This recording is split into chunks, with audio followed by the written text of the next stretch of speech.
మీరు ఏ మతానైనా తీసుకోండి, ఆ మతంలో ఏముంటుందంటే ఆరాధన చేయటం ఉంటుంది, మొక్కటం ఉంటుంది, కానుకలు వేయటం ఉంటాయి, లేదంటే గ్రంథం చదవటం ఉంటుంది, ఆమె గ్రంథం ప్రకారం జీవించడం కూడా ఉంటుంది.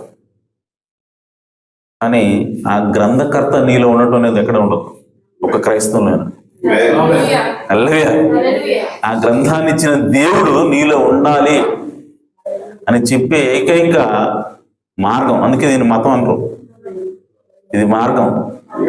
ఆమె ఎందుకనంటే గ్రంథకర్త నీలో ఉండాలని చెప్పేదే ఈ మార్గం ఏంటి.